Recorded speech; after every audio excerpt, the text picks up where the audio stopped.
Hey, dear members of the Soul Stories family. Today we will bring you a romantic, funny, and love story, so let's get started. Don't forget to subscribe to our channel so you don't miss any meaningful stories. Chapter 1. Luggage and Chaos. Mia Carter dragged her emerald green suitcase through the hotel lobby, her high heels clicking sharply against the polished marble floor. She had just endured an 11-hour flight from New York to Hawaii, and her mood, putting it mildly, was like a thundercloud ready to burst. 3 weeks ago, she had called off her engagement to Ethan, the man she once thought she'd build a home with. But it turned out Ethan preferred building a home with Taylor, Mia's college best friend, on the very bed Mia had picked out the sheets for their wedding day. She needed Hawaii, needed the white sandy beaches, the chilled Mai Tais, and most importantly, needed to forget the betrayal gnawing at every cell in her body. She had booked the most luxurious package at Paradise Cove Resort, a place whose ads promised to soothe every heartache. But right now, standing in the lobby, scented with frangipani and coconut, all she wanted was for someone to haul her heavy suitcase to her room so she could collapse onto the bed and sleep everything away. That's when she saw him. A man stood near the reception desk, phone in hand, wearing neon green floral shorts and a baggy white t-shirt. A pair of sunglasses perched lazily on his nose, revealing tousled brown hair that looked like it had just been whipped by the ocean breeze. He looked exactly like the typical resort slacker, the kind who came here to chug beers and flirt with anyone in a bikini. Mia muttered to herself, "Definitely the bellhop around here." She cleared her throat, stepped closer, and spoke in the commanding tone she often used when directing her interior design crew. "Hey, can you take this suitcase up to room 304 for me? I'm exhausted." The man looked up from his phone, his light brown eyes flashing with surprise before shifting to amusement. He smirked, a lazy, irritating half-smile.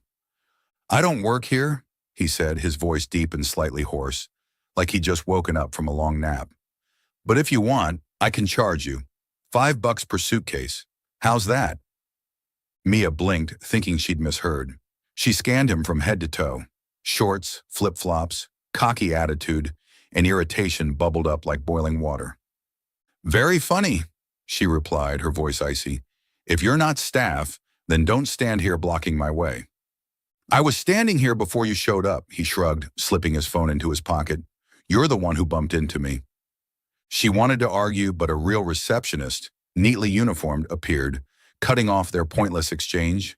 Mia turned away, suppressing her annoyance to check in, but she could still feel the man's eyes on her, as if he were waiting for her to turn back and continue their verbal sparring. Chapter 2. Sea Breeze and Irritation. James J. Donovan didn't want to be here at all. He'd been practically forced onto the plane by Matt, his best friend and co-founder of their startup, after the company lost an 8-figure contract with a major tech conglomerate. "You need a break," Matt had said. "You look like you're about to lose it from overwork." Jay didn't deny it. He hadn't slept more than 4 hours a night for the past 3 months. But Hawaii cinema, a fancy resort, this wasn't his style.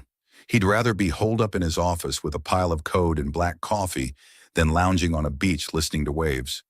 But Matt had booked the tickets and the room, so Jay reluctantly hauled his suitcase to Paradise Cove Resort. He wore shorts and a t-shirt, not bothering to dress up, because to him this was just a pointless trip. While standing in the lobby to check in, he got bumped into by a woman, blonde hair tied high, sharp blue eyes, and an attitude like she owned the whole hotel. She even demanded he carry her suitcase, as if he were some clumsy porter. Jay couldn't help but laugh, and his retort, "I can charge you if you want," only made her angrier. That woman, with her mix of elegance and ferocity, was the only interesting thing he'd encountered since arriving. But he quickly pushed her out of his mind as he grabbed his room key and stepped onto the villa's balcony overlooking the ocean. The breeze carried the scent of salt and tropical flowers, but Jay just felt empty. He opened his laptop, about to check work emails, when his phone rang. "You there yet?" Matt's voice came through the line. "Yeah, but I still think this is the worst idea you've ever had," Jay replied, rubbing his temple. "Relax, Jay. Have a cocktail, flirt with some girls, act human for once." I'm not the cocktail or flirting type, Jay grumbled. He hung up, flopped onto the sofa, and tried not to think about the failed contract or the pile of waiting emails. But the image of the woman from the lobby crept into his mind. How she'd looked at him like he was useless, and the way she'd turned away without even responding to his last remark. Jay shook his head, telling himself, definitely the stuck-up type. Not worth the attention. Meanwhile, Mia had made it to room 304, or at least what she thought was her room.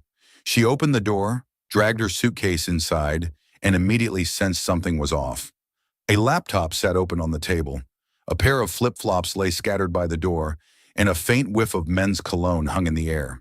She frowned, stepping further in, then heard the sound of running water from the bathroom. Her heart pounded. This wasn't her room. Someone was already here. And when the bathroom door swung open, she froze as the neon green shorts guy from the lobby stepped out, hair wet and a towel draped around his neck. "What are you doing in my room?" Jay asked, his tone a mix of surprise and annoyance. "Your room?" Mia snapped, hands on her hips. "This is room 304. My room." "No, this is my room," Jay shot back, pointing to the key card on the table. "You got it wrong." They stared at each other, neither backing down, and the air in the villa suddenly felt as tight as a strung bow. Mia clenched her fists, feeling like this soul-soothing getaway was about to turn into a nightmare. Chapter 3. The Call and Bitter Truth. Mia Carter stood in the middle of the luxurious villa, her hand still gripping the keycard for room 304, her sharp gaze slicing into Jay Donovan, the man in neon green shorts she'd clashed with in the lobby. He stood across from her, holding an identical keycard, his deep voice laced with frustration. "This is my room. You've got it wrong." "No, this is my room," Mia snapped, raising her card like a challenge. "I booked it 3 weeks ago." Jay frowned, stepping over to the table and pointing at the open laptop and the scattered flip-flops by the door. "Then how did my stuff get here? You think I just wandered in for fun?" Mia didn't want to hear more. She turned, yanked out her phone, and dialed the front desk, her voice trembling with anger. "Hello, this is Mia Carter, room 304. There's a strange man in my room. I need a new one right now." Jay crossed his arms and leaned against the wall, his expression like he was watching a comedy unfold. He even smirked as she spoke, as if this were some entertaining joke. But that smirk faded fast when a soft, apologetic voice came through the line. "Ms. Carter, we're so sorry. There was a glitch in the booking system, and 304 was double booked. The resort is fully occupied due to a large conference. We'll fix it by morning, but tonight—" "Tonight what?" Mia cut in, her heart starting to race. "You and Mr. Donovan will have to share the villa." Mia nearly dropped the phone. She spun around to face Jay, who was now frowning too, clearly less thrilled about this than she'd assumed. "Are you kidding me?" she yelled into the phone. "I paid for a luxury vacation, not to bunk with some—" She glanced at Jay, who was rubbing his temple like he was staving off a headache. "Some guy who looks like he just escaped a public beach." "Thanks for the compliment," Jay replied, his tone dripping with sarcasm. "But I'm not thrilled to share with someone who thinks they own the world either." The receptionist kept apologizing, promising a free dinner and a resolution by morning. But that didn't change the reality. Mia and Jay were stuck together for the night. She hung up, tossed the phone onto the sofa, and turned to him. "I'm taking the bedroom. You stay out here." "Fine by me," Jay said, plopping onto the sofa. "But don't expect me to be quiet all night." And he wasn't kidding. Minutes later, loud EDM blared from a Bluetooth speaker, making Mia storm out of the bedroom, hands on her hips. "Can you turn that off? I need peace." "It's a vacation," Jay shot back, tapping the table to the beat. "I ordered wine. Want some?" Mia gritted her teeth. She didn't want wine. She wanted sleep. But before she could protest, the doorbell rang, and a staff member delivered a tray of food, grilled lobster and garlic butter scallops, that Jay had ordered without asking her. The rich seafood aroma filled the air, but Mia's face flushed hot. "I'm allergic to seafood," she said, her voice icy. "Didn't think to ask first, huh? How was I supposed to know?" Jay shrugged, though his eyes flickered with a hint of unease. "I thought everyone liked lobster." Mia turned away, unwilling to keep arguing. She needed space, and if she couldn't escape him, she'd have to survive this night somehow. Chapter 4. The Window and Awkwardness. Mia decided to take a shower to wash away her frustration. She dragged her suitcase into the bedroom, locked the door, and headed to the closet for her sleepwear. The villa's open design featured a large glass window connecting the bedroom and living area, a detail she now cursed in her head. A flimsy curtain hung loosely beside it, but she didn't notice, assuming Jay was busy with his laptop and wine in the living room. She stripped down to her plain black underwear and was reaching for an oversized t-shirt when she heard footsteps in the living room. Mia turned just as Jay walked past the glass window, wine glass in hand. His eyes accidentally swept over her, and he froze, nearly dropping the glass.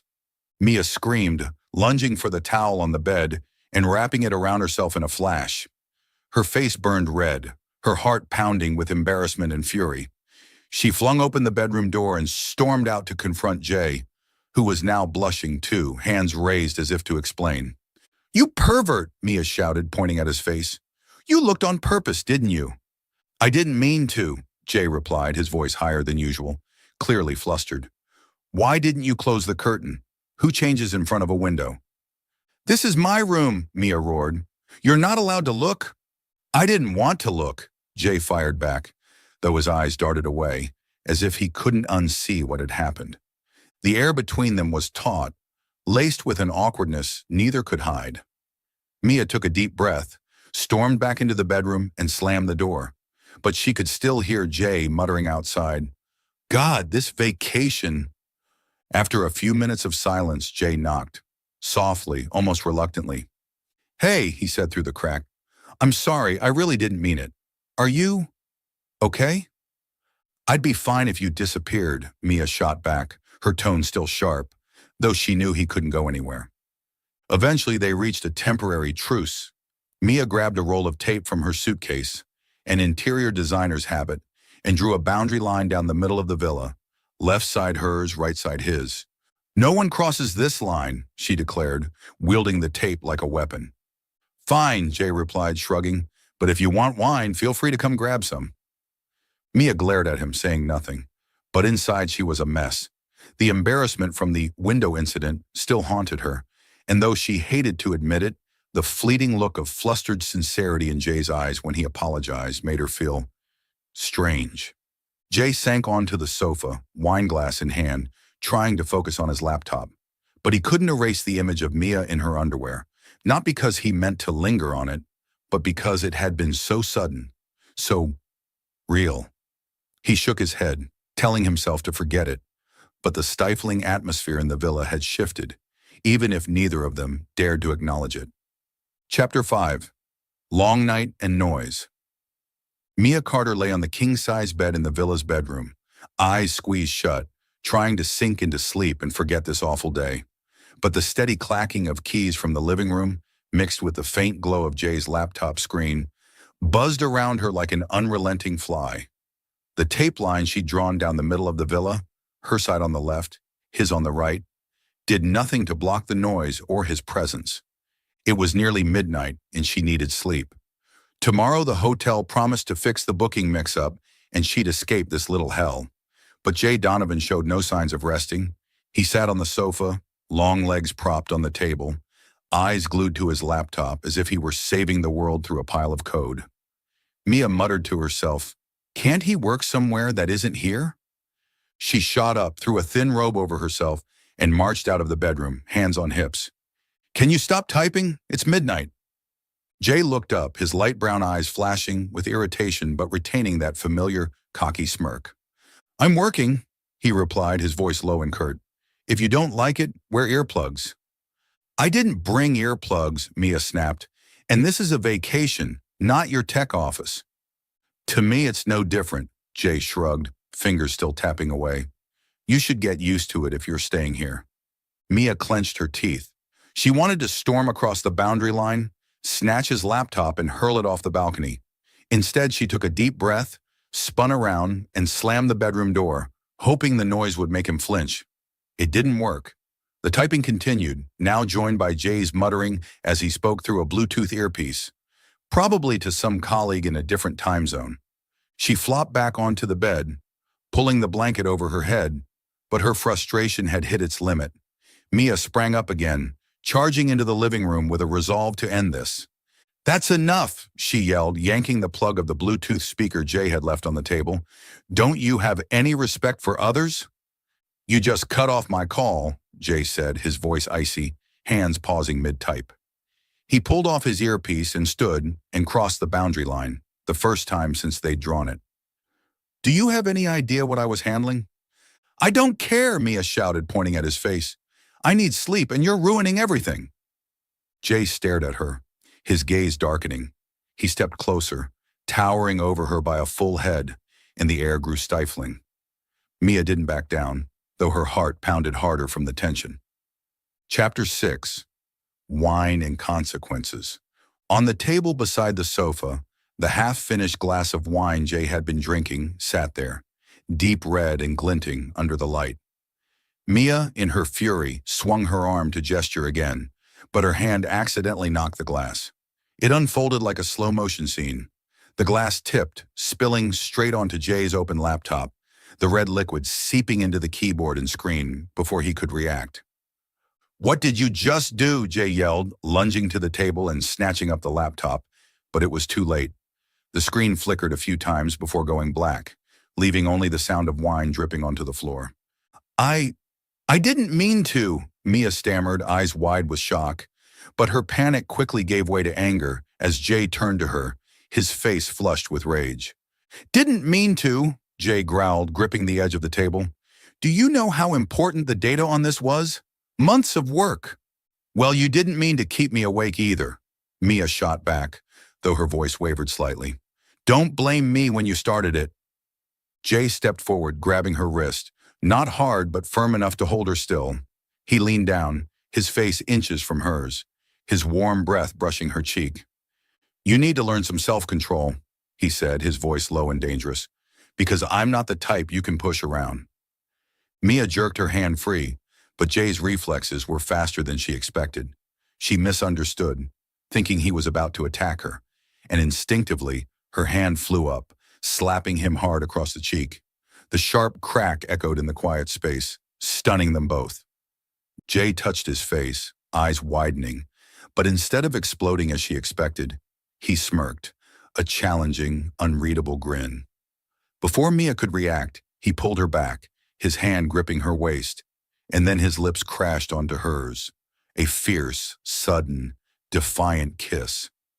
It wasn't gentle, it wasn't romantic, it felt like a declaration of war, a way for him to reclaim control after the slap. Mia tasted the wine on his lips, his ragged breath mingling with her own racing pulse. She froze, neither pushing him away nor responding, just standing there like a statue. Then Jay released her, stepping back, his eyes as bewildered as hers. "That's so you know," he said, his voice hoarse. "I'm not someone you can toy with." Mia couldn't speak. She turned, bolted to the bedroom, and slammed the door, her heart pounding like it might burst from her chest. Chapter 7. Aftermath and Confusion. Mia collapsed onto the bed, hands covering her face, trying to make sense of what had just happened. That kiss. It wasn't like anything she'd ever experienced. Not the sweetness of Ethan in the early days, not the tenderness she'd once dreamed of in a perfect romance. It was rough, unexpected, and impossible to stop thinking about. She hated Jay, hated his arrogant attitude, hated how he'd turned her vacation into a nightmare. But why did her whole body feel like it was on fire? Why couldn't she erase the image of his eyes, half angry, half confused, from her mind? Outside, Jay sank onto the sofa, rubbing the faint red mark on his cheek where Mia's slap had landed. He didn't understand what he'd just done. He'd pulled her back to talk, to make her stop yelling and face the consequences of spilling wine on his laptop. But that slap and the kiss that followed were things he hadn't anticipated. Jay wasn't impulsive. He was a CEO, a man who controlled everything, from code to emotions. But with Mia, everything spiraled out of his grasp. He took a sip of the leftover wine from the bottle, trying to focus on salvaging data from his laptop, but his mind kept drifting back to the moment her lips met his. Soft, surprising, and magnetic. In the bedroom, Mia pulled the blanket over her head, but sleep wouldn't come. She told herself to forget it, that it was just a stupid move by an arrogant jerk. But every time she closed her eyes, she felt his breath again, the strength in his grip as he pulled her close. She muttered, "I've lost my mind." Neither of them slept that night. The villa was silent, but the air between them had shifted forever, a new tension, an attraction neither dared to acknowledge. Chapter 8. Bad News and Compromise. Mia Carter stood at the front desk of Paradise Cove Resort, clutching the key card for room 304, hoping the new day would bring good news. Last night, after the slap and the unexpected kiss with Jay Donovan, she'd barely slept, partly from anger, partly from a confusion she didn't want to admit. She'd counted the minutes until morning, desperate to switch rooms and escape him. But when the young receptionist, with a forced smile, spoke, all her hopes crumbled. "Ms. Carter, we're so sorry," the employee said, her voice soft as if bracing for a scolding. "The booking issue hasn't been resolved. The conference has been extended by 2 days, and there are no available rooms. You and Mr. Donovan will have to share the villa longer than expected." "Longer?" Mia nearly shouted, drawing glances from nearby guests. "You mean I'm stuck with that guy for 2 more days?" "We'll compensate you with free services," the employee hurried to add. "But for now, it's the only solution." Mia marched back to the villa, dragging her suitcase with the air of someone declaring war. Jay was on the sofa, a new laptop, borrowed from the front desk after she'd ruined his, balanced on his lap. He looked up as the door opened, smirking with that infuriatingly familiar amusement. "Bad news?" he asked, his low voice dripping with sarcasm. "We're stuck together for 2 more days," Mia replied, tossing her suitcase into the bedroom corner. "And don't think I'm happy about it." "Neither am I," Jay said, though his eyes briefly flicked over her, as if recalling last night's kiss. "But if you're planning to slap me again, at least give me a heads up so I can brace myself." Mia flushed and turned away so he wouldn't see. She didn't want to revisit it, the slap, the kiss, or the strange feeling it left behind. Instead, she declared, "We need rules. No loud music after 10 p.m., no ordering seafood, and absolutely no crossing the boundary line unless necessary." "Fine," Jay shrugged, "but if you want wine, I'm not sharing for free." They coexisted reluctantly, maintaining distance with the tape line splitting the villa. But that day, a sign in the resort lobby forced them to stop avoiding each other. A mandatory team-building activity for guests, tandem kayaking, meant to enhance the vacation experience. Mia wanted to refuse, but the staff insisted it was part of the compensation for the booking error. On the beach, Mia and Jay were paired up, each gripping a paddle, seated in a small yellow kayak, wobbling on the clear blue water. "Paddle evenly," Mia ordered, her voice tight as the kayak tipped left. "I am paddling," Jay replied, irritation clear. "Stop shoving all your weight to one side." They bickered for 10 minutes, the kayaks spinning in circles instead of moving forward, while other pairs glided past them effortlessly. But somehow they found a rhythm. Jay paddling harder on the right, Mia sinking her strokes on the left. When the kayak finally coasted to the finish line, both were panting, locking eyes, and unexpectedly, bursting into laughter, the first time since they'd met. "Not bad," Jay said, wiping sweat from his forehead. "Guess you got lucky," Mia replied, but the corner of her mouth twitched upward. Chapter 9. Cramp and Rescue. On their second day of sharing the villa, Mia decided to swim in the resort's infinity pool to relieve some stress. She slipped into an emerald green bikini and glided into the cool water, trying to forget Jay's presence back at the villa. But halfway through her swim, a sudden cramp seized her right leg, locking it in a painful spasm. Startled, Mia flailed in the water, her hands thrashing to keep herself afloat. "Help!" she shouted, her voice breaking with panic.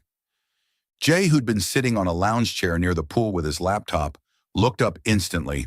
He tossed the device aside and dove in without hesitation. Within seconds, his arm wrapped around her waist, pulling her above the surface. "Calm down," he said, his voice low but steady. "I've got you." Mia gasped for air, clinging to his shoulders, feeling the strength in his movements as he swam them toward the pool's edge. He lifted her onto a chair, then knelt to check her leg. "Cramp?" Jay asked, gently massaging her calf. Yeah, Mia replied, her voice quiet from embarrassment. Thanks. Jay said nothing, just kept kneading her muscle until the pain eased. His eyes softened briefly, a look she hadn't seen before, and she suddenly noticed he was shirtless, wearing only tight black swim trunks. His body was toned and sun-kissed, far from the slacker image she'd pinned on him. Mia turned her face away, hiding her flustered reaction. You should be more careful, Jay said, standing and wiping his hands on a towel. I won't always be here to save you. I don't need you to save me, Mia retorted, but her usual sharpness was missing. Jay smirked but didn't reply, though his gaze lingered on her longer than usual before he returned to his chair. Mia sat there, her legs still aching faintly, but what unsettled her more was the lingering warmth of his touch on her skin. Chapter 10. Drunk and Confessions. That night, the resort hosted a beach party, another compensation for the booking mix-up. Despite their reluctance, Mia and Jay were swept into the lively atmosphere, twinkling lanterns, gentle Hawaiian music, and an endless flow of cocktails. Mia finished her third Mai Tai, the buzz slowly replacing her tension. Jay, nursing a beer beside her, had been watching her all evening, but stayed mostly quiet. You're drinking a lot, he finally said, his tone half teasing, half concerned. I need to relax, Mia replied, leaning back in her chair, eyes half closed. You should try it. Might make you less grumpy. Jay snorted but didn't argue. When the music shifted to a slower tune, Mia stood, swaying slightly, and grabbed his hand. Dance! Stop being a bystander. I don't dance, Jay said, but she'd already pulled him onto the sand before he could refuse. They danced, or rather stumbled together, under the soft glow of the lanterns.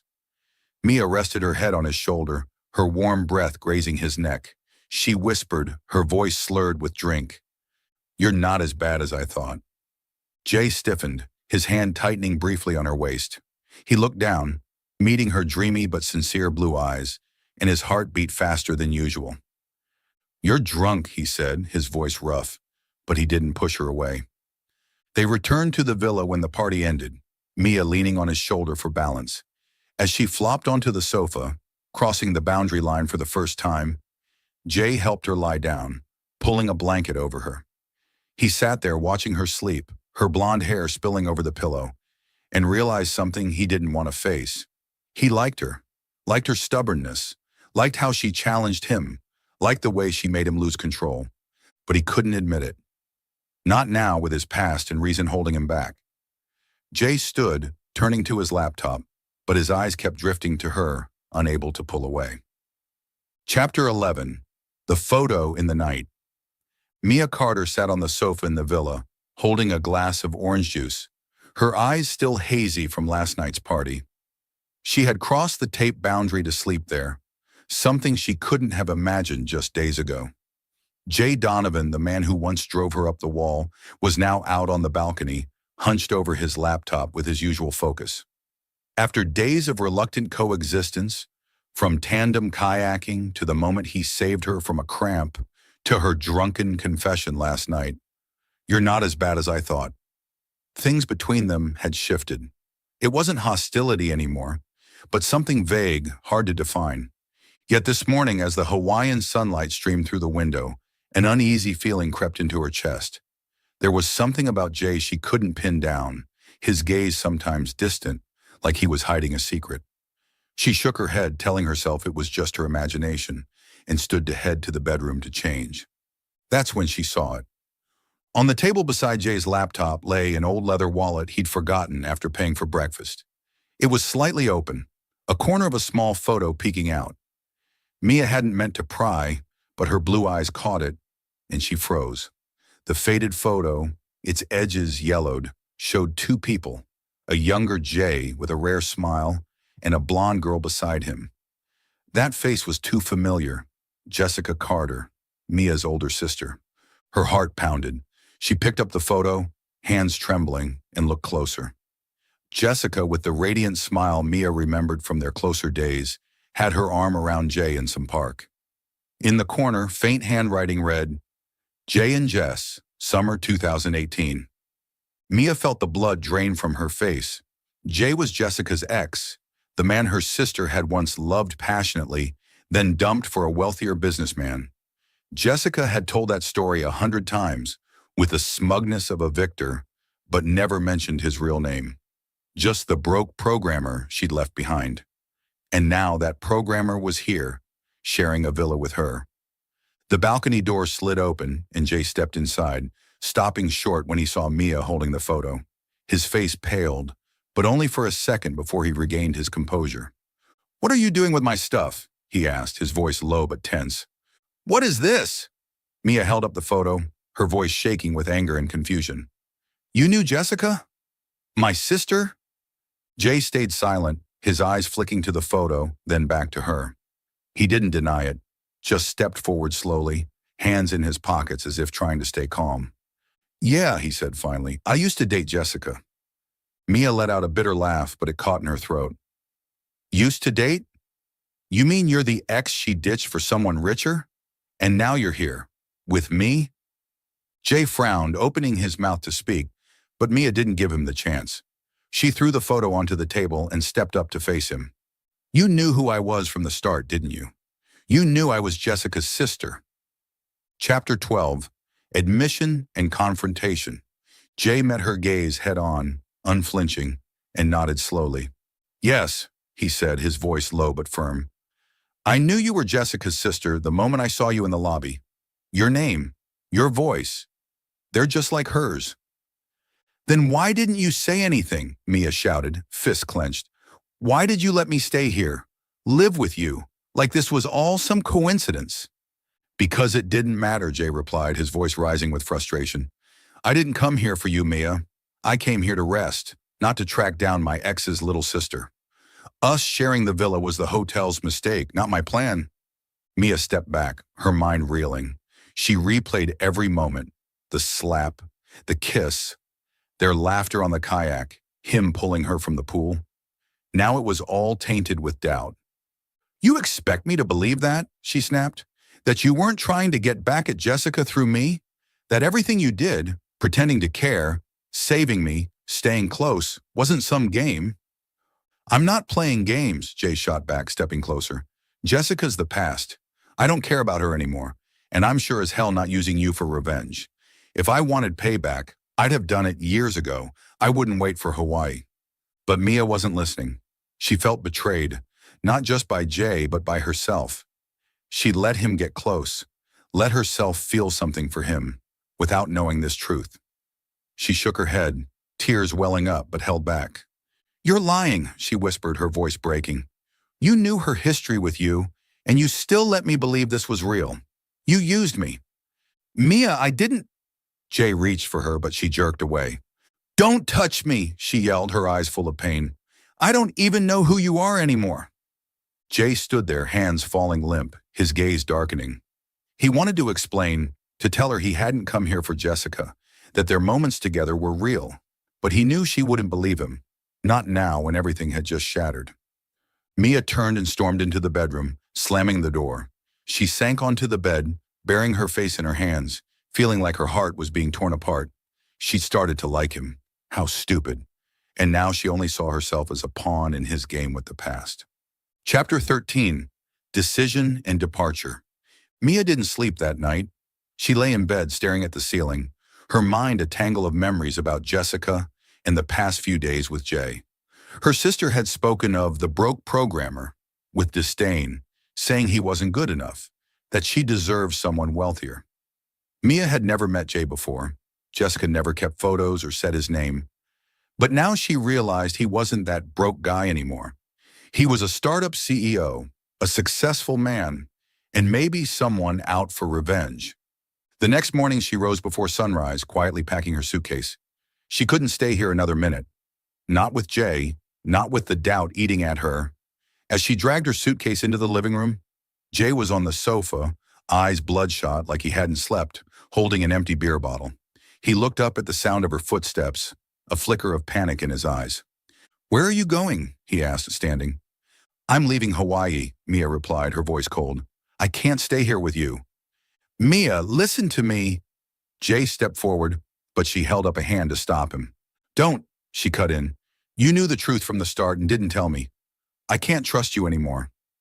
Jay clenched his fists, as if wrestling with himself.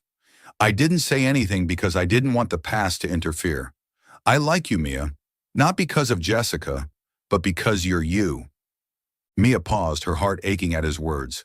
Part of her wanted to believe that the kiss, the closeness, was real, but the rational part screamed she couldn't take the risk. "If you really liked me," she said, her voice trembling, "you wouldn't have hidden this from me." She pulled her suitcase to the door, not looking back, though she heard Jay call her name. As the villa door shut behind her, she took a deep breath, tears finally spilling over. She booked the earliest flight back to New York, determined to forget Hawaii, forget Jay, and forget the pain tearing her apart. Chapter 14. Departure and Emptiness. Mia Carter dragged her suitcase through the Hawaii airport lobby, her eyes red, but her chin held high, determined not to let Jay Donovan see her weakness. He had chased her to the villa's door, his voice hoarse as he called out, "Mia, wait! Let me explain!" But she didn't stop. She couldn't.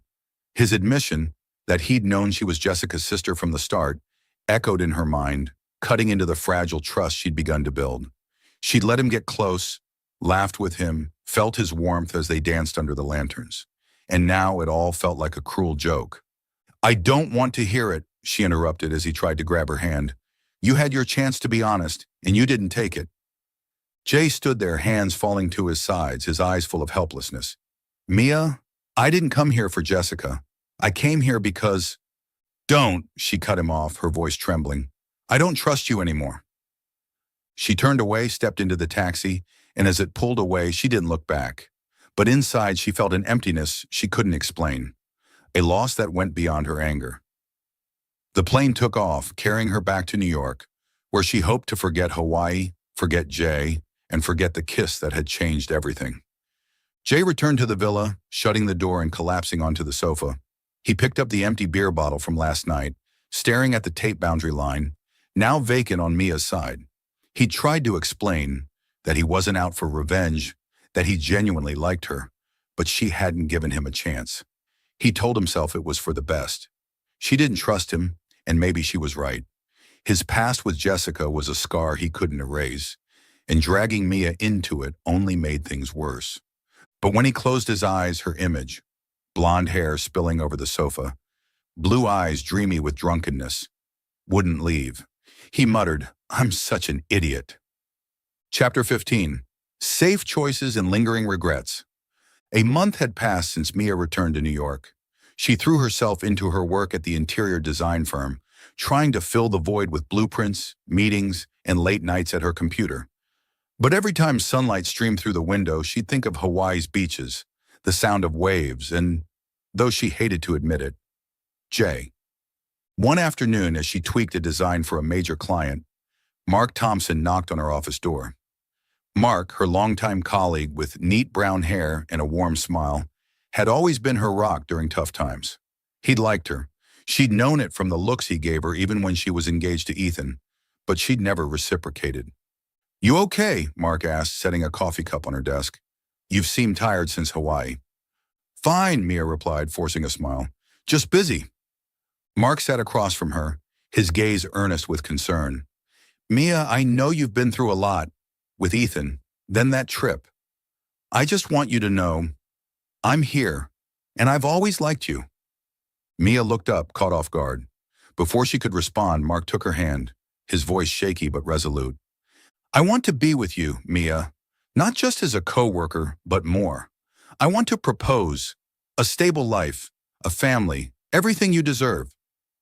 Mia pulled her hand back, her heart racing.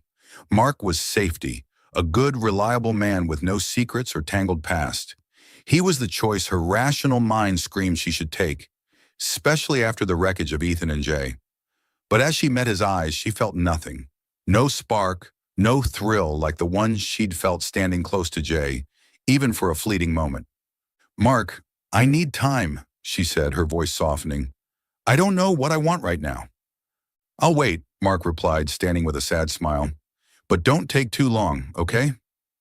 That night, Mia lay in bed, wrestling with herself. Mark was the easy way out. a life free of drama and pain. But Jay, he was risk, raw emotion she couldn't control. She wondered, was she rejecting real happiness out of fear? Or was she just clinging to a Hawaiian illusion? Chapter 16. Words on TV and Awakening. One Friday evening, Mia sat on her small New York apartment sofa, flipping through TV channels with the remote, barely paying attention. She paused on an entrepreneur interview show where the host chatted with a familiar face, James J. Donovan, CEO of a San Francisco tech startup. She moved to turn it off, but her finger hesitated. Jay looked different on screen.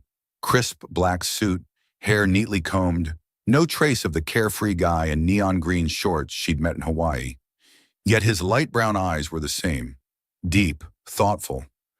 The host asked about his success, but the final question made Mia sit up straight. Mr. Donovan, with all you've achieved, is there anything you regret?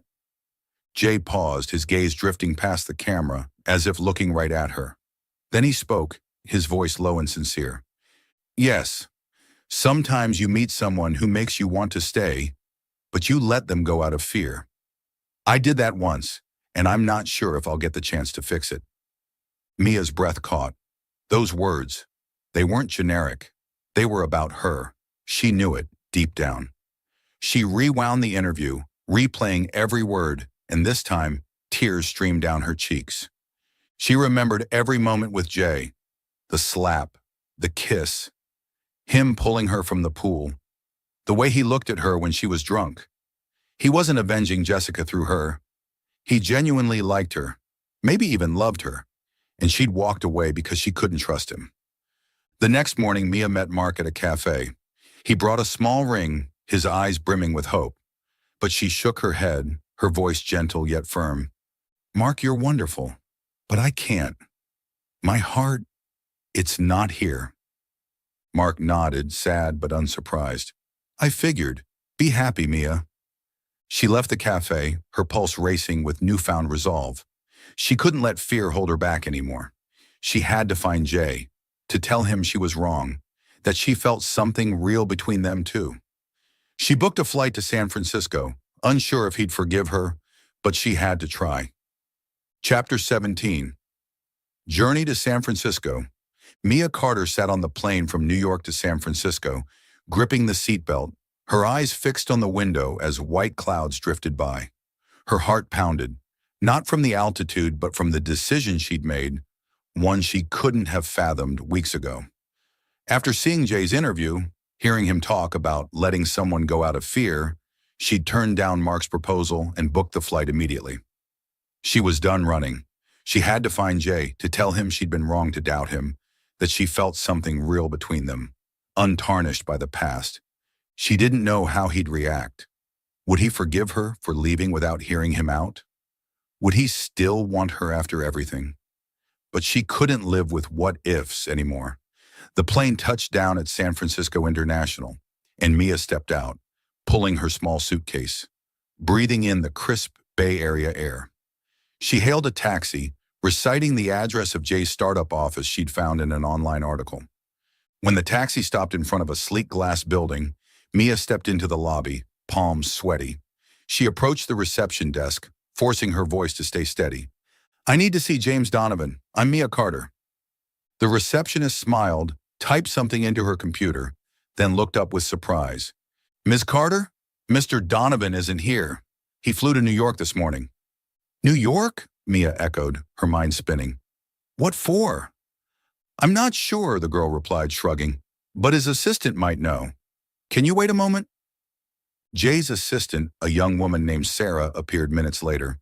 She eyed Mia curiously before speaking. You're Mia? Jay's mentioned you. He flew to New York to find you. He left this morning, said it was something urgent he had to settle. Mia froze, a mix of shock and relief washing over her. Jay was looking for her, just as she'd come here for him. She laughed, a sound tinged with disbelief and lightness. Where is he now? She asked, her voice urgent. Probably at JFK, Sarah replied. His flight landed about an hour ago. Mia didn't wait. She spun around, hailed another taxi, and raced back to the airport.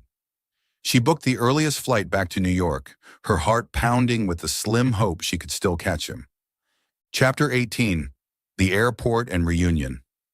Jay Donovan stepped through the security checkpoint at JFK Airport in New York, pulling his carry-on suitcase behind him, his eyes scanning the crowd. He'd come straight here after landing, without telling anyone, driven by a single purpose: to find Mia. A month apart had made him realize he couldn't let her go like this. He'd been wrong not to clarify the truth about Jessica from the start, but he hadn't come to Hawaii for revenge. He'd come and stayed for her. He'd called her a few times from San Francisco, but she didn't answer. Maybe she'd blocked his number. He didn't blame her. But when he said on that TV interview that he regretted letting someone go out of fear, he'd hoped she'd hear it, that she'd understand. Now he was here, ready to face her, even if she rejected him again. Jay checked his phone. His return flight to San Francisco was nearing boarding time. He'd planned to go to her Manhattan apartment, but time was running out. He had an investor meeting tomorrow. He sighed, dragging his suitcase toward the gate, his heart heavy. Maybe this was truly the end. Across the airport, Mia burst out of a taxi, racing through the throng of passengers with her suitcase rattling behind her. She'd just landed from San Francisco, and there were only minutes left before Jay's flight took off. She'd called Sarah from the plane, learning his flight number, and now she sprinted with all she had, her eyes darting around the boarding gates. She spotted him. Jay, near the check-in counter, dressed in a black coat, his face tired but still strikingly handsome. He was turning away, about to board. Mia shouted, heedless of the hundreds of eyes turning toward her. "Jay!" He froze, then turned, his eyes widening in shock as he saw her. Mia ran to him, throwing herself into his arms before he could react, hugging him tightly. "Don't go," she said, her voice choked with tears streaming down her cheeks. "I was stupid to think you were with me because of the past. I was wrong, Jay. I'm sorry." Jay stood still for a moment, then his arms tightened around her, pulling her close to his chest. He leaned down, whispering into her ear. "I was wrong too. I should have been clear from the start. I came here because I can't lose you again." Chapter 19. The Kiss in the Crowd. Mia looked up into Jay's eyes, and for the first time since meeting him, she saw no doubt or fear, only sincerity and something deeper she wasn't ready to name. She smiled, placing a hand on his cheek. "You flew to New York to find me?" "And you flew to San Francisco to find me," Jay replied, a rare smile breaking across his face. "Looks like we're both terrible at keeping each other around." She laughed, a sound of relief and joy. Then before she could say more, Jay pulled her in, his hand cradling the back of her neck, and kissed her. A deep, intense kiss.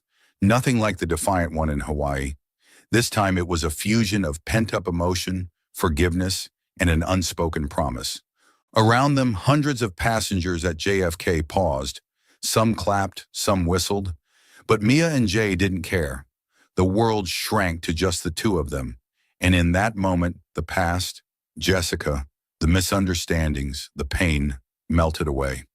When their lips parted, Mia rested her forehead against his chest, hearing his heartbeat race as fast as hers.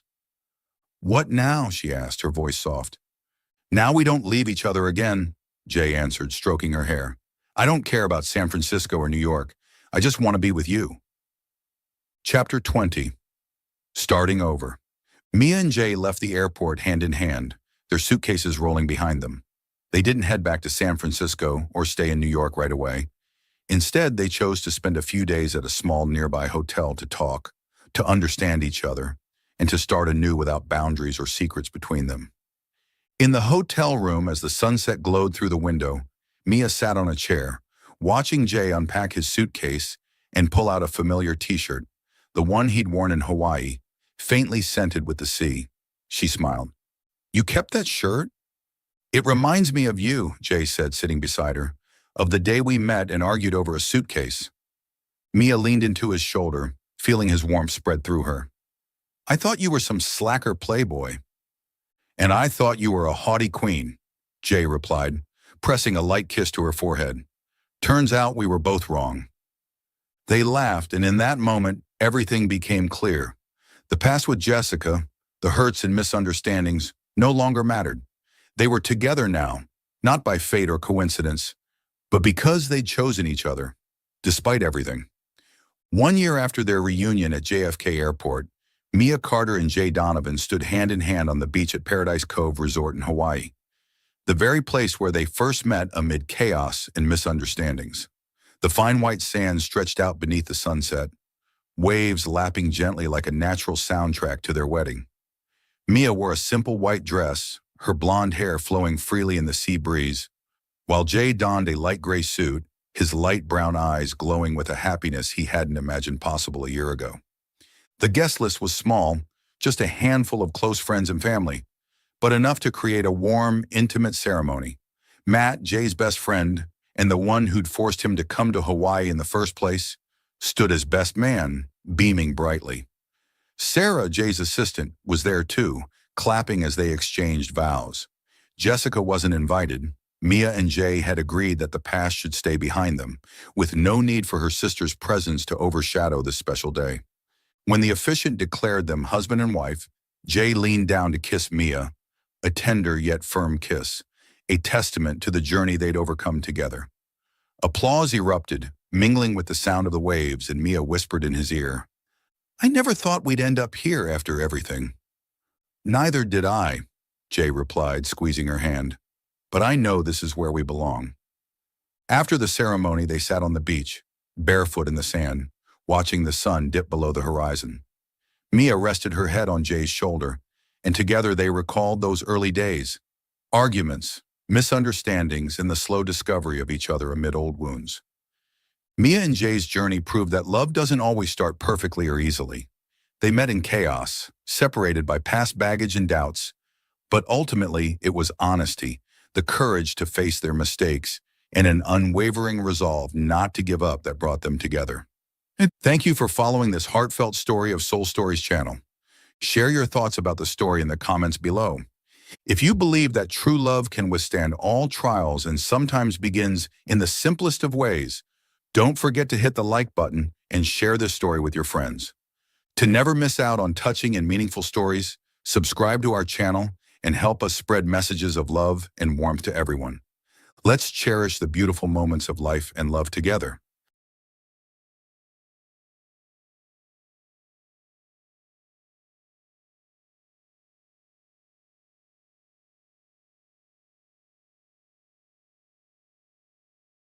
Hey, dear members of the Soul Stories family.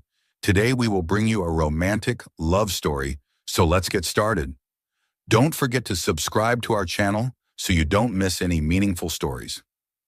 Chapter 1. Under the Rain and Streetlights.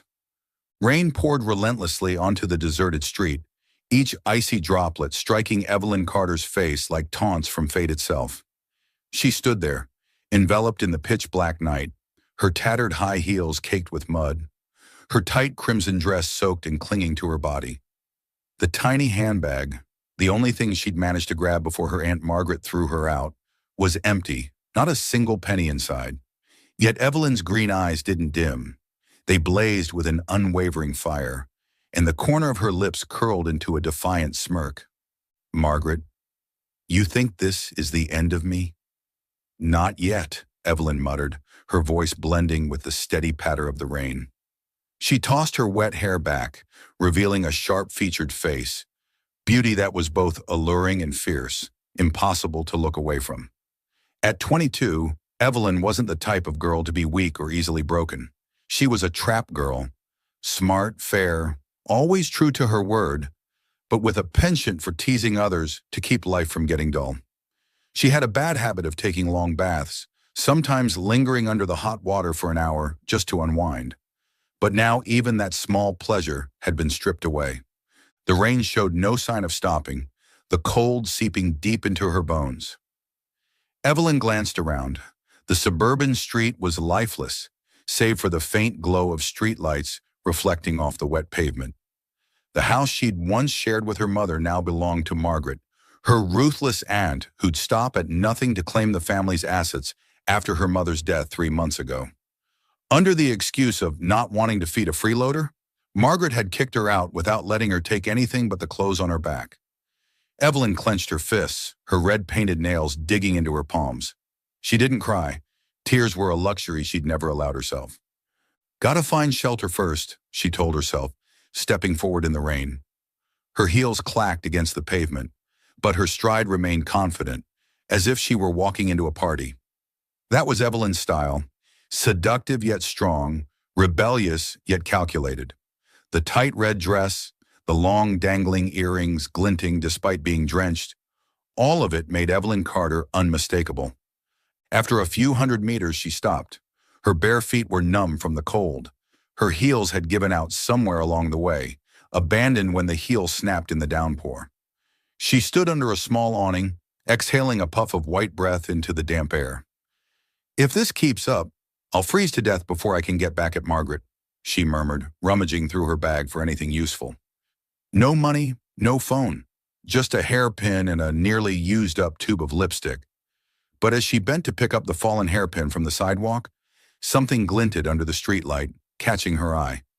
A small, thin magnetic card with a stylized S logo etched on its surface. Evelyn picked it up, turning it over in her hands. "What's this?" An access card, she wondered, her eyes lighting up. For someone like her, any opportunity was worth a shot, especially in her current situation. She wiped the rain off the card, resolving to find out where it belonged. "If I don't try, I'll never know.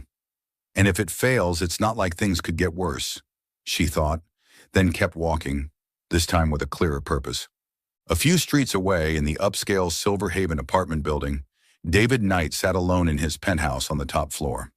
The soft yellow glow of a desk lamp illuminated his angular face. Cold gray eyes, thin lips perpetually pressed together, and neatly combed black hair. At 28, David was a renowned billionaire, but not for generosity or social contributions. He was famous for his peculiar, innate stinginess, a trait that needed no explanation, simply a part of who he was, a man who loved saving and hated waste. He owned a string of properties, but Silver Haven was where he spent most of his time.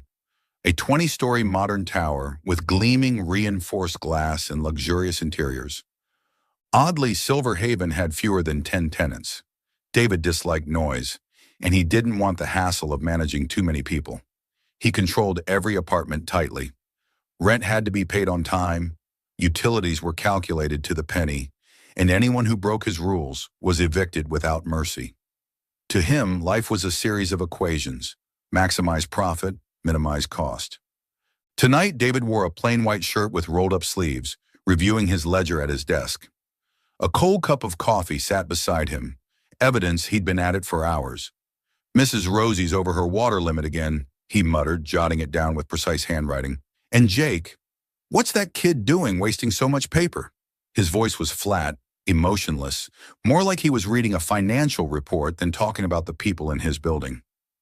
But beneath his gray eyes lay an inscrutable reserve. He didn't need anyone to understand him, nor did he care to understand others. Suddenly, a faint sound echoed from below. Unfamiliar footsteps. David frowned, setting his pen down. He stood and stepped onto the balcony, peering down at the street.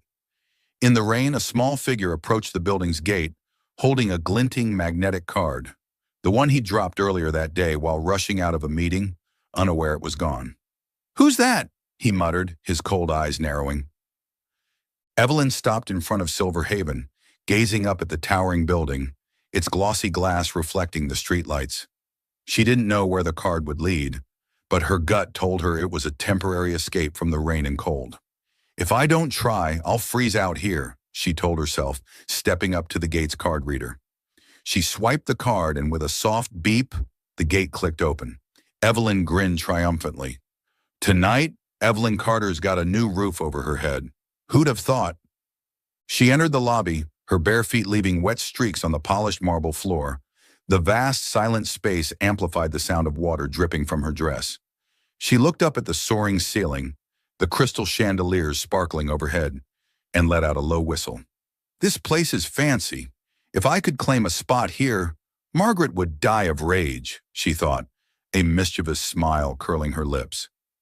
Evelyn walked to the elevator, pressed the call button, and stepped inside when it arrived. She glanced at the card in her hand and hit the button for the top floor, number 20. If you're gonna play, play big, she told herself, her eyes glinting with curiosity. The elevator glided up smoothly, and when the doors opened, she stepped into a plush, red-carpeted hallway with a single dark wooden door at the end. On the top-floor balcony, David gripped the railing, his gaze fixed on the small figure entering the lobby below. "Who dares barge in here?" he muttered, his voice low. He had no idea that this girl, Evelyn Carter, was about to step into his life and turn everything upside down, from his natural stinginess to his cold, guarded heart. Chapter 2. A Fated Encounter. Evelyn Carter stood before the dark wooden door at the end of the 20th floor hallway in Silver Haven, the magnetic card glinting in her hand. The hallway, lined with plush red carpet, glowed faintly under dim lights that cast a warm yet mysterious ambience on the walls. She took a deep breath, wiped the remaining rainwater off the card, and swiped it across the slot beside the door. A small click sounded as the lock disengaged. Evelyn smirked triumphantly. "Too easy," she muttered, pushing the door open and stepping inside without hesitation. The penthouse beyond was vast, but its atmosphere was unexpectedly frigid. Minimalist decor in shades of gray and white dominated the space. A long sofa sat against a massive glass window overlooking the rain-soaked city, and a desk overflowed with papers. The soft yellow light from a desk lamp spilled across the walls, but it did little to dispel the pervasive emptiness. Evelyn shivered, not from the chill of the rain still clinging to her, but from the loneliness that seemed to emanate from the room. "Who lives here and turns it into a storage unit like this?" she wondered, stepping further inside, leaving wet streaks from her drenched red dress on the polished wooden floor. She hadn't had time to explore further when a low, stern voice cut through the silence from behind, making her spin around. "Who let you in here?" David Knight stood at the threshold to the balcony, his cold gray eyes fixed on Evelyn. He'd heard the strange noise from below and come to investigate, never expecting to find an intruder in his own apartment. His white shirt was slightly wrinkled, sleeves rolled up to reveal toned forearms. Yet his presence exuded authority and detachment. At 28, David was a billionaire with a chilling allure, the kind of man who inspired both admiration and unease. He despised anyone encroaching on his space, and Silver Haven was his inviolable domain. Yet here stood a stranger, soaked from head to toe, unflinching in the middle of his home. Evelyn tilted her head, sizing him up from head to toe, as if he were the one who owed her an explanation. "I'm Evelyn Carter," she replied, holding up the card and dangling it in front of him. "I found this on the street, and it opened this place. So I came in. Who are you?" "The owner." David stepped forward, snatching the card from her hand with swift precision. "This is mine. You have no right to be here," he said, his tone even but laced with menace. He instantly recognized it as the card he dropped that afternoon while rushing out of a meeting, a rare slip-up for someone as meticulous as him. "Leave now, or I'll call security." Evelyn didn't budge. She crossed her arms, her green eyes sparking with defiance. "Hold on," she said, her voice softening slightly but still tinged with mischief. "I've got nowhere to go. It's pouring out there. I'm soaked, and I just got kicked out of my house. Let me stay one night, okay?" "I won't bother you." She looked at him, attempting a pitiful expression, though the smirk tugging at her lips betrayed her sly nature. David's brow furrowed, his gray eyes unmoved. This isn't a charity hostel." "Get out," he replied firmly, pointing toward the door. To him, everything had a cost. Letting a stranger stay without any benefit was unthinkable. He turned away, intending to grab his phone from the desk and call security, but Evelyn's voice stopped him in his tracks. "Really? A fancy place like this, and it's cold as a morgue. A landlord with no shred of humanity, probably too stingy to even turn on the lights properly. If I told someone about this, say the tenants downstairs, what do you think they'd say about the master of Silver Haven?" Evelyn smirked, her tone teasing, yet sharp enough to prick his pride. David spun around, jaw clenching. She dared to threaten him. He loathed being manipulated, but her words made him pause.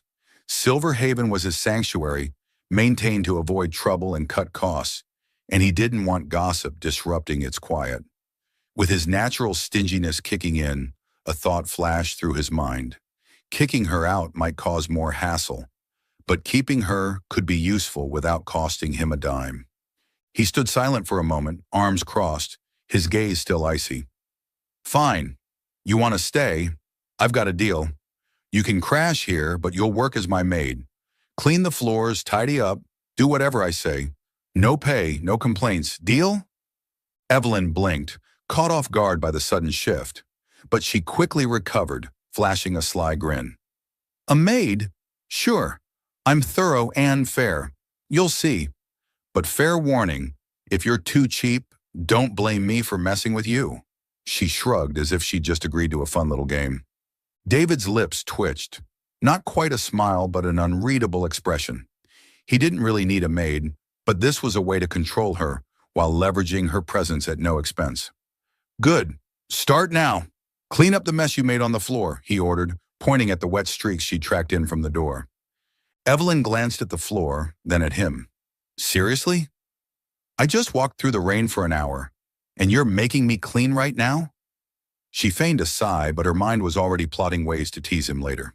Fine, I'll do it, but don't expect me to stay quiet while I work, she said, heading to the kitchen to grab a rag, whistling an off-key tune as she went. Time passed as Evelyn started wiping the floor, her movements careful but punctuated by muttered jabs. What kind of billionaire is this stingy? Probably counts every drop of water I tracked in. If he knew I liked long baths, he'd faint. David heard her but didn't react, sitting back at his desk to resume his bookkeeping as if she weren't there. Yet he couldn't deny that her presence oddly lessened the emptiness of the apartment, something he'd never noticed before. As Evelyn cleaned near David's desk, she accidentally knocked a small wooden box off a shelf. It hit the floor, the lid popping open, and an old photo slid out. She bent to pick it up, intending to put it back, but her eyes lingered on the image. It was a young girl about 16, with green eyes and a radiant smile. Strangely, she looked strikingly like Evelyn, not identical but close enough to startle her.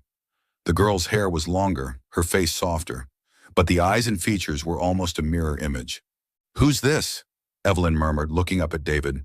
But he was already on his feet, his face darkening. He strode over, snatched the photo from her hand, and shoved it back into the box with a swift motion. Don't touch my things, he said, his voice like ice. But in that fleeting moment, Evelyn caught a flicker of pain in his eyes, something he quickly buried. She didn't press further, though questions flooded her mind. Who was the girl in the photo? Why did David react like that? And why did she feel an odd connection to this place? But Evelyn stayed quiet, resuming her cleaning as if nothing had happened. She knew she'd just brushed against a secret, not about his stinginess, but about a hidden depth within him. Chapter 3. The Unique Landlord-Tenant Relationship. Evelyn Carter wasn't the type to work quietly, especially not for a boss like David Knight, a cold, stingy billionaire who both irritated and amused her.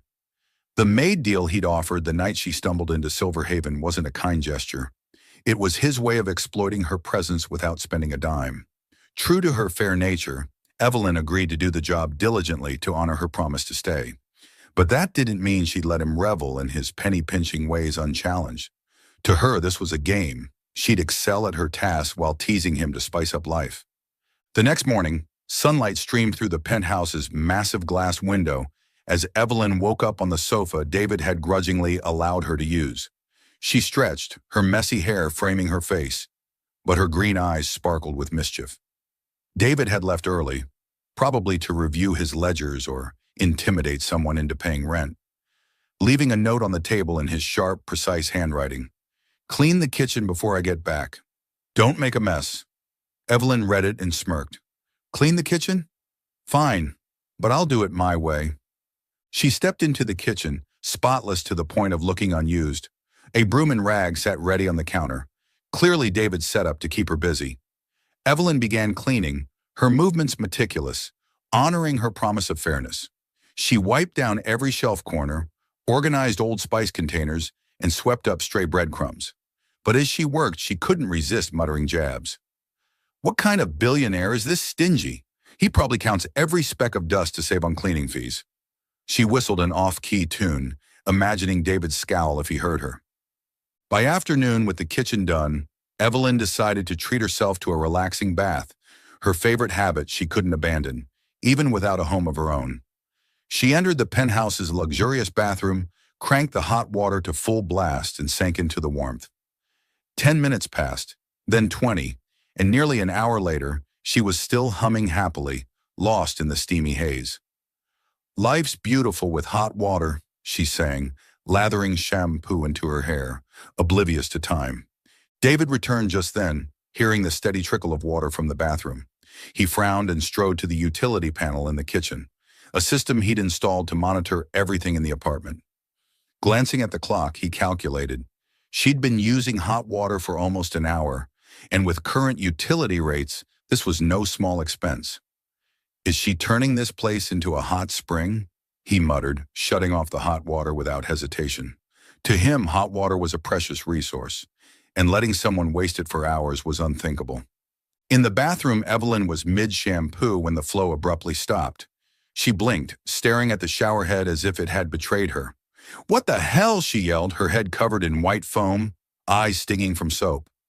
Unwilling to back down, she wrapped a towel around herself and stormed out. Hair still sudsy, eyes blazing. "David Knight, why'd you cut my water?" David stood in the kitchen, coffee mug in hand, gazing at her with calm indifference. "You used hot water for nearly an hour. I'm saving costs," he replied, his tone flat like a financial report. Evelyn's jaw dropped, pointing at him. "You want me to turn into a soap statue? My head's full of suds." Without waiting for a response, she marched to the table, snatched the coffee pitcher he'd filled that morning, and headed back to the bathroom. "Thanks for the water," she said with mock sweetness, then poured it over her head to rinse off the foam before stepping out again, hair wet but clean. "Done. Now I smell like your coffee. You can mop the floor yourself," she smirked, pointing at the wet trail she'd left on the wood. David stood still, staring at the puddles, his grip tightening on the empty mug. He said nothing, but his mind was already plotting retaliation. "She dared use my coffee water?" he thought, his gray eyes narrowing coldly. That night, at 10 p.m. sharp, David flipped off all the apartment's lights, his stingy ritual to save electricity. The space plunged into darkness, lit only by faint streetlight filtering through the window. Evelyn was on the sofa, flipping through an old romance novel she'd found on a shelf to pass the time. But when the lights went out, the words vanished. "What's this? You seriously turned off the power?" she shouted, tossing the book down in frustration. David emerged from his bedroom, wearing earplugs, his voice icy. "Saving electricity. Go to sleep. No more reading." Evelyn pouted, standing and crossing her arms. "Sleep? I'm not tired, and I want to read late. You're so cheap you won't let me turn on one light?" Without waiting for an answer, she started singing loudly, an off-key tune with improvised lyrics. "Oh, stingy landlord, lights off to save a dime. I'll sing for you all night. No sleep tonight." Her voice echoed through the apartment, shrill and deliberately drawn out to annoy him. She paced the living room, clapping along, turning the place into an impromptu stage. David lay in bed, shoving his earplugs deeper, but Evelyn's singing drilled through like a jackhammer. He tossed and turned, muttering, "Does she think she's a singer?" The more he tried to sleep, the less he could, and by dawn he stumbled out, eyes bloodshot from exhaustion. Evelyn was still wide awake on the sofa, grinning triumphantly. "Morning, boss. Sleep well?" she asked, her voice dripping with fake sweetness, holding the book as if she'd read it by imagination alone. David glared at her, silent, but inwardly resolved to add a new rule to handle this cunning girl. He retreated to his room, grabbed a pen and paper, scribbled a few lines, and slapped it on the fridge. 1. No hot water after 8 p.m. 2. Fridge opens limited to 3 times a day. 3. Toilet paper counted, max 5 sheets per use. He stepped back, nodding at his handiwork, while Evelyn, reading it from afar, burst out laughing. "Counting toilet paper? You're this cheap? If I take another long bath, you'll probably lock the faucet." But she didn't protest. To her, it was just another challenge in their game. The next morning, Evelyn resumed her maid duties, mopping floors, tidying the kitchen, but didn't miss a chance to needle David. As he sat at his desk, Reviewing ledgers with a steaming coffee mug beside him, Evelyn accidentally passed by, rag in hand. She faked a stumble, knocking the mug onto his papers. Coffee spilled, soaking important notes. "Oops, my hands are slippery, sorry. You clean it up," she said, shrugging with an innocent look, then walked off, leaving David with a soggy mess. David stared at the drenched papers, his grip tightening on his pen. "You did that on purpose," he said, his voice low, gray eyes following her coldly. "On purpose?"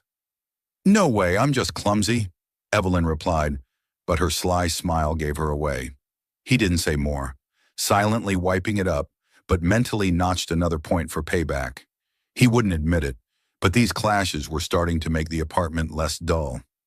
The following day, Evelyn decided to explore Silver Haven to learn more about her temporary home. On the 5th floor, she met Mrs. Rosie, a frail, silver-haired woman struggling with a leaky faucet outside her apartment. "You new here?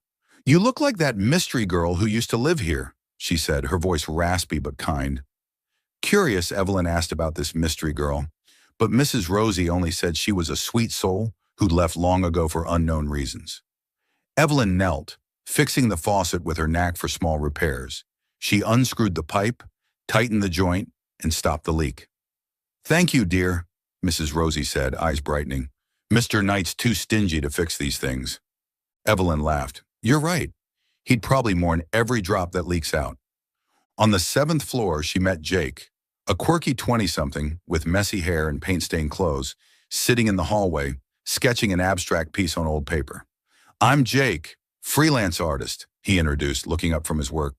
"Knight threatened to raise my rent for using too much paper." Evelyn eyed the pile of scraps beside him, then later used her meager savings to buy him a new paint set, leaving it at his door the next morning without a word.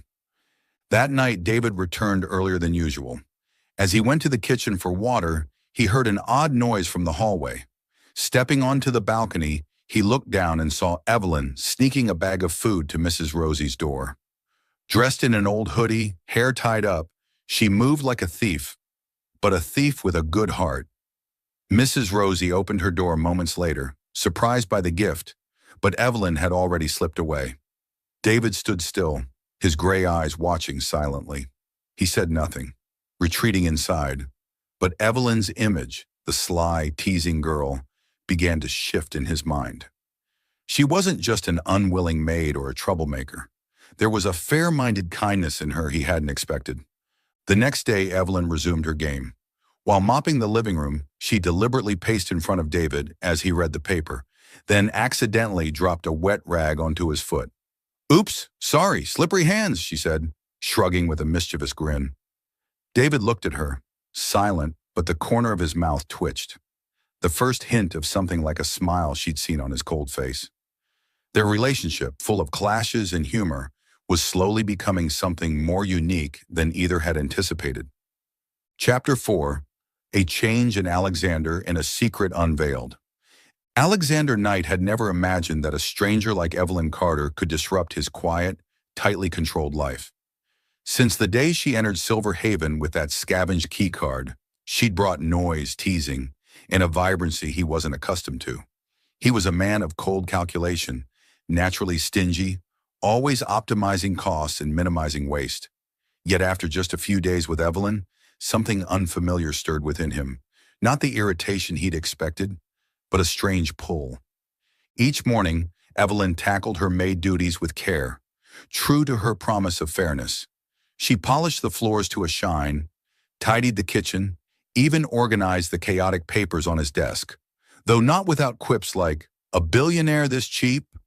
Bet you count every fallen hair to save on shampoo." Alexander rarely responded, watching her silently from a corner, his gray eyes betraying no emotion. But inwardly, he began to notice her integrity. She worked for her keep, never asking for more, and it caught him off guard. He was used to people trying to exploit him, but Evelyn didn't. Gradually, he found himself drawn not just to her fairness, but to her hidden kindness. He'd seen her sneak food to Mrs. Rosie, fix the old woman's faucet without fanfare, and buy paint for Jake just to ease the young artist's rent worries. These acts weren't for show. They were simply who she was, a selfless goodness that needed no reward. And that, though he wouldn't admit it, began to change Alexander naturally. One evening, as Evelyn sat on the sofa reading late, a weathered romance novel she'd found on a shelf, Alexander didn't flip off the lights at 10 p.m., as usual. He sat at his desk, pretending to review his ledgers, but his gaze occasionally flicked toward her. She looked up, surprised. "Huh, no power cut. Not saving tonight," she teased. Alexander shrugged, his tone flat. "Changed my mind. Read. Just don't sing." He returned to his papers, but the corner of his mouth twitched, a rare hint Evelyn caught instantly. She laughed. "Oh, the stingy boss has a heart now. Careful, I might demand lights every night." Another time Evelyn indulged in her usual long bath, nearly an hour under the hot water. Alexander heard the steady flow from the bathroom, but instead of cutting it off like before, stood in the kitchen, coffee mug in hand, muttering, "How does she bathe that long?" Yet he did nothing. He let her enjoy the hot water, no cost calculations in mind. When Evelyn emerged, hair dripping and face glowing, she eyed him suspiciously. "Why didn't you shut it off? What's wrong with you today?" "Didn't want to mop again," he replied, his voice cool but laced with a subtle jab back. Evelyn laughed, pointing at him. "Aha, I get it. You're scared I'd steal your coffee water again, right? Don't worry, I'll spare you this time." These small shifts happened organically without fanfare, but enough for Evelyn to notice Alexander wasn't as harsh as he'd been. He was still stingy, still cold, but there were moments he let her win their teasing game, and that made him more intriguing than she'd expected. The most striking change came one morning, a few days later. Alexander sat at his desk, reviewing Silverhaven's tenant rent records. He paused at Mrs. Rosie's page, the poor elderly woman on the 5th floor, often late on rent due to her meager earnings from homemade pastries. Before, he'd boo-you-you to send notices of rent hikes or eviction threats for prolonged delays. But this time, he recalled Evelyn sneaking food to her, fixing her faucet without asking for anything, and Mrs. Rosie's words when he'd bumped into her in the hall. "That girl's a good one, not like her stingy landlord." Alexander stared at Rosie's debt, a trivial sum compared to his wealth, but significant to her. He muttered, "Just a few $100. Worth it?" He picked up his pen, scribbled a brief note in the ledger. "Cancel Rosie's debt, this month and next." He didn't tell anyone, didn't notify Rosie, just quietly updated the records and sent the directive to the building manager. It was the first time he'd forgiven a tenant's debt without expecting anything in return, an uncalculated act, so unlike him. He wouldn't admit it, but deep down, he knew it was because of Evelyn. She'd made him see those around him differently. One afternoon, while cleaning the apartment, Evelyn spotted a small door in the living room corner, an old wooden one, locked tight, out of place among the penthouse's modern decor. Her innate curiosity flared. "What's this? Storage?" she murmured, glancing around to ensure Alexander wasn't nearby. He'd left that morning, leaving her alone with her chores. She rummaged through her bag, pulled out a hairpin, her trusty tool from the night she'd picked a convenience store lock after being evicted, and set to work on the lock. After a few minutes of fiddling, the lock clicked open with a soft clack. Evelyn pushed the door and stepped inside, startled by what she found. It was a cramped, dusty room filled with old wooden boxes and random trinkets. A small table sat in the corner, topped with a leather-bound journal yellowed with age. She picked it up, flipping open the first page with curiosity. A delicate handwritten note appeared. March 15th, Clara Knight. Evelyn frowned, turning a few more pages. The journal chronicled Clara's life, a young, kind, cheerful girl who often helped Silverhaven's tenants. She wrote about Mrs. Rosie, a little artist boy who loved painting, and her brother. "Alex is always strict, but he's good at heart." But toward the end, her tone weakened. Clara described her illness, hospital days, and a final, unfinished line. "So tired today, but I'll get better." The entry stopped there, nothing more. Evelyn closed the journal, her chest heavy. The girl from the old photo she'd glimpsed, the one eerily like her, had to be Clara, Alexander's sister. She didn't know Clara had died from a serious illness, But the words revealed the loss Alexander kept buried. This wasn't why he was stingy. That was just his nature. But it was a piece of his past he shielded from everyone. Footsteps at the main door jolted her. She hurriedly set the journal back, shut the small door, but didn't relock it before Alexander walked in. He spotted her near the door, his gray eyes narrowing coldly. "What are you doing there?" he asked, his voice low. Evelyn blinked, forcing a casual tone. "Just cleaning. That door's dusty. I was going to wipe it," she said, her voice wavering slightly from being caught. Alexander stepped forward, pushed the door open, and saw the journal on the table, shifted from its original spot. He turned, his face darkening. "You opened it," he said, not a question but a statement. He snatched the journal from her, gripping it tightly. "I told you not to touch my things." Evelyn stood still, not arguing back like usual. She met his gaze, catching a flicker of pain he quickly masked. "I'm sorry," she said, her voice soft but genuine. "I didn't mean to pry. I was just curious." Alexander didn't reply. He turned, stormed into his bedroom, and slammed the door. Evelyn lingered, guilt mingling with curiosity. She wasn't kicked out as she'd feared, but his anger showed her Clara was a deep wound he wouldn't let anyone touch. That night the air felt colder than usual. Evelyn finished her bath, emerging from the bathroom with wet hair and a shivering body beneath her thin clothes. She said nothing, just sat on the sofa, pulling a blanket around herself. Alexander stepped out of his room for water but paused, his eyes landing on her. He saw her trembling, lips slightly pale from the chill, and for the first time, an odd urge stirred in him. Without a word, he went to the kitchen, grabbed a hot water bottle from a cabinet, something he rarely used to save electricity, and set it on the table in front of her. "Use it," he said, his voice cool but lacking its earlier edge. Then he returned to his room, leaving Evelyn staring at the bottle in surprise. She picked it up, pressing it to her hands for warmth, and smiled faintly. "The stingy boss cares now," she murmured, feeling a warmth beyond the bottle. It was the first time Alexander had acted without calculation, a small but clear sign he was starting to care, even if he wouldn't admit it. Chapter 5. The Threat from Evelyn's Past. Evelyn Carter had grown accustomed to life at Silver Haven. Days spent diligently working as a maid to uphold her fair deal with David Knight, playful jabs to test his stinginess, and unexpected moments like when he left her a hot water bottle on a cold night. But her past, particularly the shadow of her Aunt Margaret, never truly faded. Evelyn knew Margaret had seized her mother's estate after her death, but she never suspected the truth ran deeper than she'd imagined. One morning, as Evelyn mopped the penthouse living room floor, the doorbell rang, a rare sound in the apartment's quiet expanse. David had left early, leaving her alone with her tasks.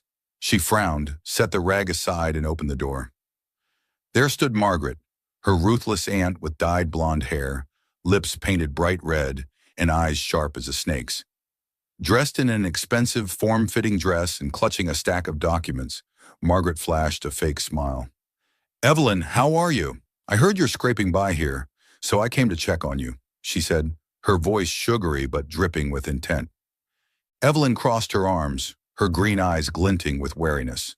"Check on me? Spare me the act. What do you want?" she asked bluntly. Margaret stepped inside uninvited, casting a dismissive glance around the apartment. "You're as stubborn as your mother, Evelyn. I'm here to help. These are papers to relinquish your claim to her estate. Sign them, and I'll give you a small sum to live on. You won't need to play maid in this dump anymore." She set the documents on the table, sliding them toward Evelyn with a smug grin. Evelyn eyed the papers, then let out a scornful laugh. "You think I'm stupid?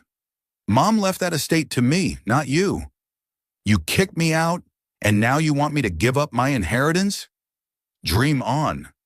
She shoved the papers back, standing tall, unflinching. Margaret's teeth clenched, her smile vanishing.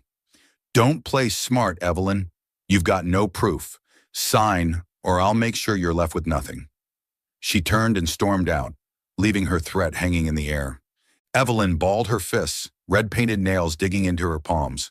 She knew Margaret wasn't bluffing. The woman had money, connections, and no scruples about using dirty tactics to keep her mother's estate. But Evelyn wasn't one to surrender. She sank onto the sofa, thinking fast. I need legal proof. If Mom left a will, Margaret's hiding it somewhere, she muttered. She resolved to outsmart her aunt and reclaim what was hers. The next day, Evelyn acted. She sneaked back to her old home, the one she'd been thrown out of in the rain, posing as a delivery worker to get inside.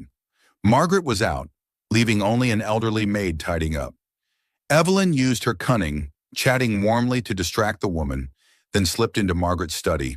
She rifled through drawers, hunting for any clue about her mother's will. After tense minutes, she found a sealed envelope tucked at the bottom of a drawer, a copy of the will. Scanning it, her heart raced. Her mother hadn't just left the house, but a massive inheritance. Bank accounts and company shares worth millions. Margaret had buried the truth, tossing Evelyn's scraps to throw her off. Evelyn snapped photos of the will with a phone borrowed from Jake, then returned the envelope and slipped out undetected. But she knew a copy wasn't enough. She needed the original and legal backing to beat Margaret. Back at Silver Haven, her mind buzzed with plans. I need a lawyer and someone strong enough to face her, she thought, her gaze drifting to David's desk. That evening, when David returned, Evelyn didn't tease him as usual. She sat on the sofa, unusually serious, and called him over. David, I need to talk, she said, her voice steady. He frowned, sitting across from her, gray eyes locking onto hers. About what? Evelyn laid it all out, Margaret, the will, and the massive inheritance she'd uncovered. She didn't beg, just stated facts. I need a sharp lawyer and money to fight her. I know you're stingy, but I'm not asking for a handout. I'll pay you back double if I win. Can you help? David sat silent, calculating. He disliked meddling in others' messes, and funding a lawsuit sounded like a risky investment. But seeing Evelyn's resolve, the trust she placed in him, stirred something in him. He stood, his voice cool as ever. I'll handle it, but if you lose, don't expect to stay here for free.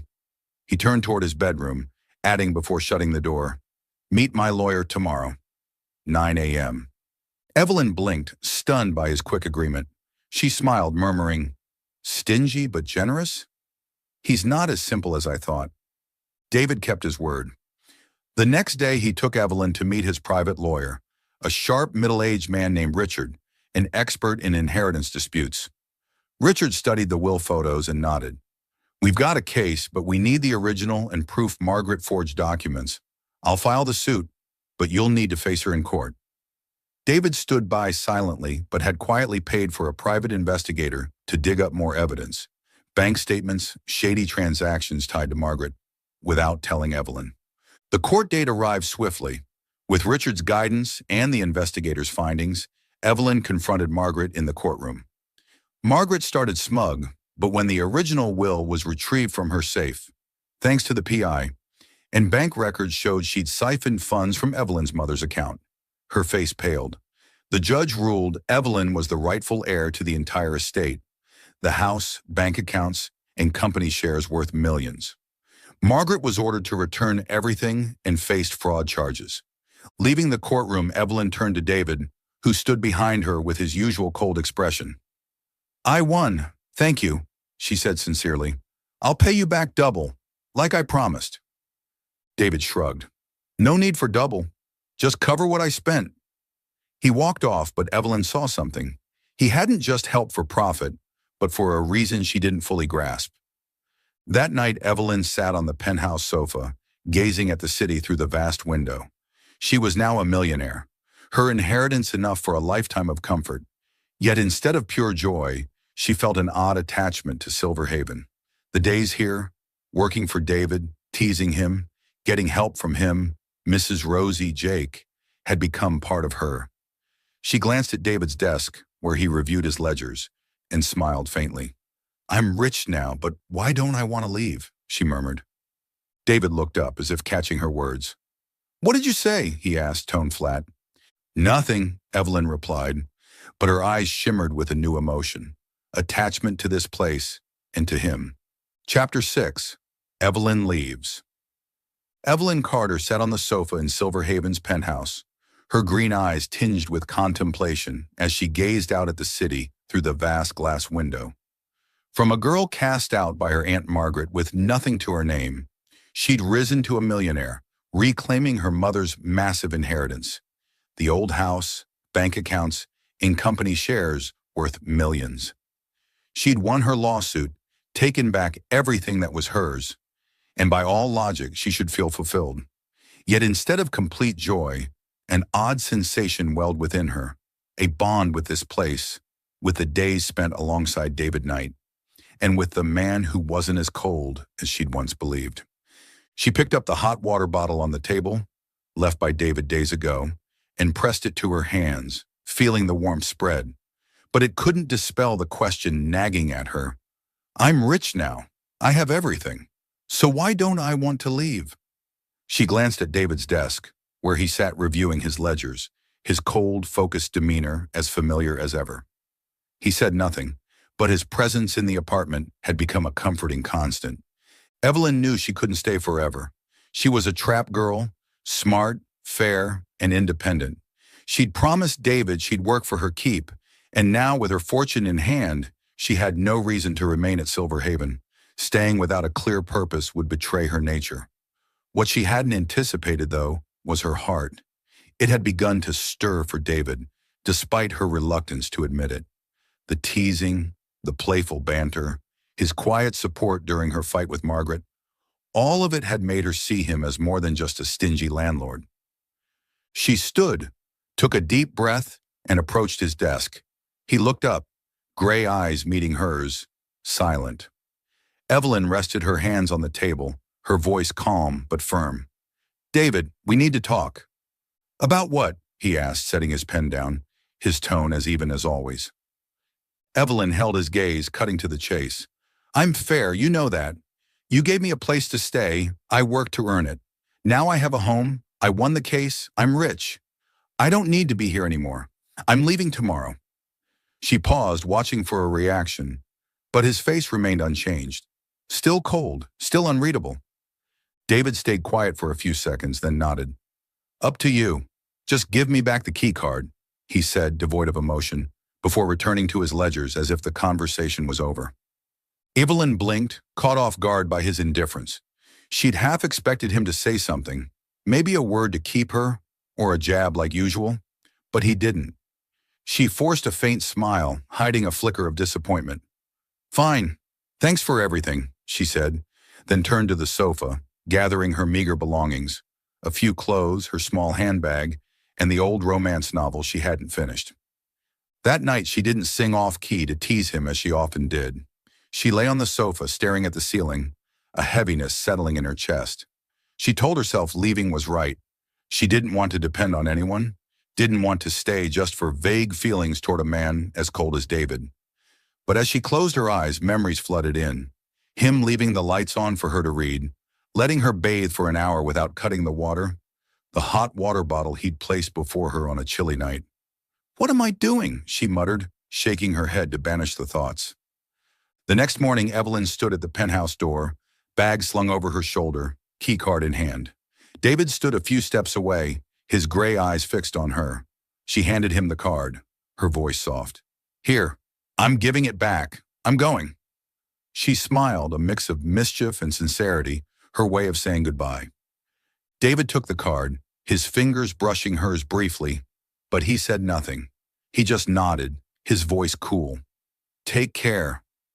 Evelyn gave him one last look, then turned and walked out, heading to the elevator and leaving Silver Haven behind. She didn't glance back, though her steps slowed, as if waiting for something, a call, a word, but it never came. As the elevator doors closed, David stood still in the apartment, clutching the key card tightly. He stepped onto the balcony, watching the street below as Evelyn walked out of Silver Haven's main gate. Her small figure faded into the early sunlight, and for the first time in years he felt an unfamiliar emptiness.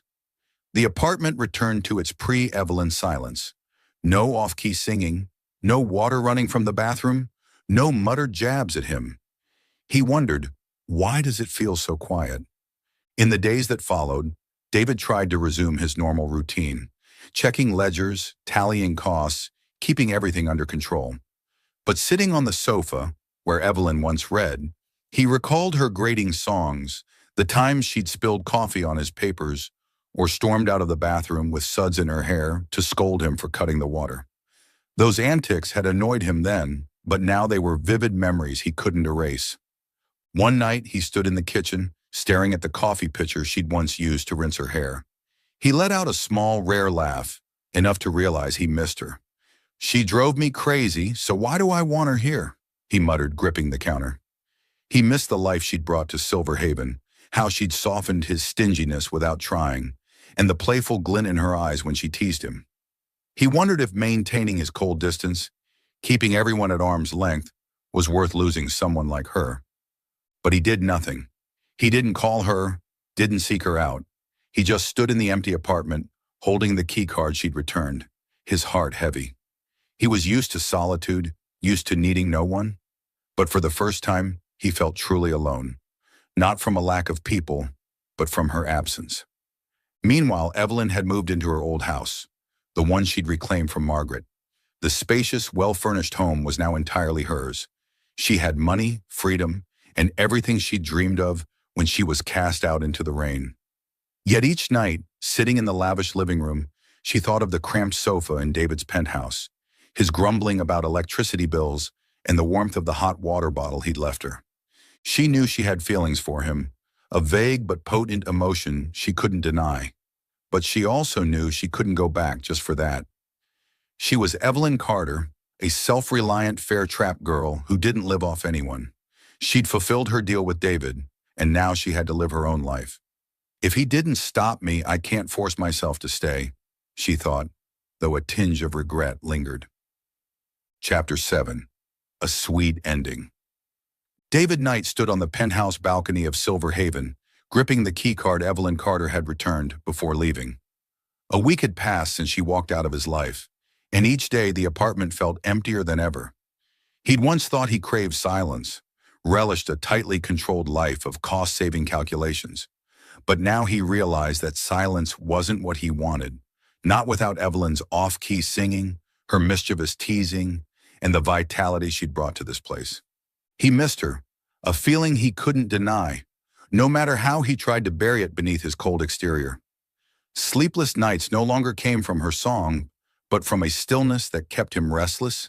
He missed her spilling coffee on his papers, storming out of the bathroom with suds in her hair to scold him for cutting the water, and the glint in her green eyes when she smirked triumphantly.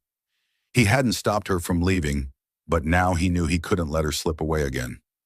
The next morning, David slipped on a simple coat, grabbed his car keys, and drove to Evelyn's old house, the one she'd reclaimed from Margaret.